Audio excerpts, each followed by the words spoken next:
Épître aux Hébreux chapitre 12.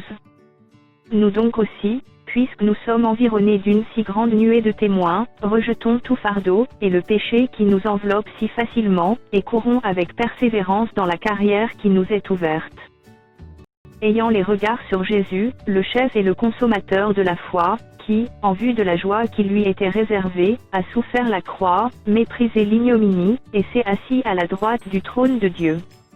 Considérez, en effet, celui qui a supporté contre sa personne une telle opposition de la part des pécheurs, afin que vous ne vous lassiez point, l'âme découragée.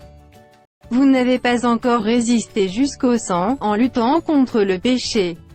Et vous avez oublié l'exhortation qui vous est adressée comme à des fils. Mon fils, ne méprise pas le châtiment du Seigneur, et ne perds pas courage lorsqu'il te reprend. Car le Seigneur châtie celui qu'il aime, et il frappe de la verge tout ce qu'il reconnaît pour ses fils. Supportez le châtiment, c'est comme des fils que Dieu vous traite, car quel est le fils qu'un père ne châtie pas?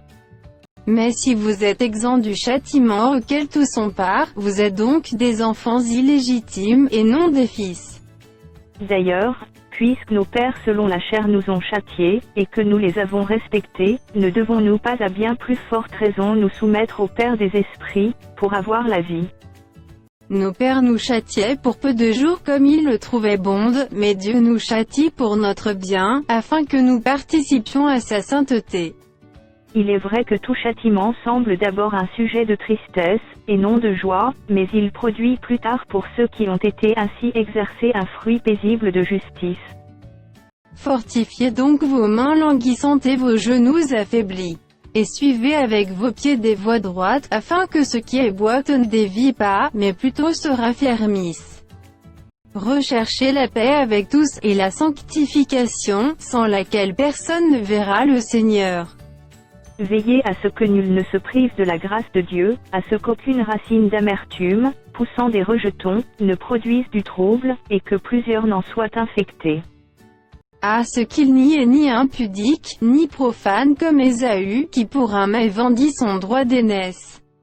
Vous savez que, plus tard, voulant obtenir la bénédiction, il fut rejeté, quoiqu'il la sollicita avec larmes, car son repentir ne put avoir aucun effet. Vous ne vous êtes pas approché d'une montagne qu'on pouvait toucher et qui était embrasée par le feu, ni de la nuée, ni des ténèbres, ni de la tempête, ni du retentissement de la trompette, ni du bruit des paroles, tels que ceux qui l'entendirent demandèrent qu'il ne leur en fût adressé aucune de plus. Car ils ne supportaient pas cette déclaration, si même une bête touche la montagne, elle sera lapidée.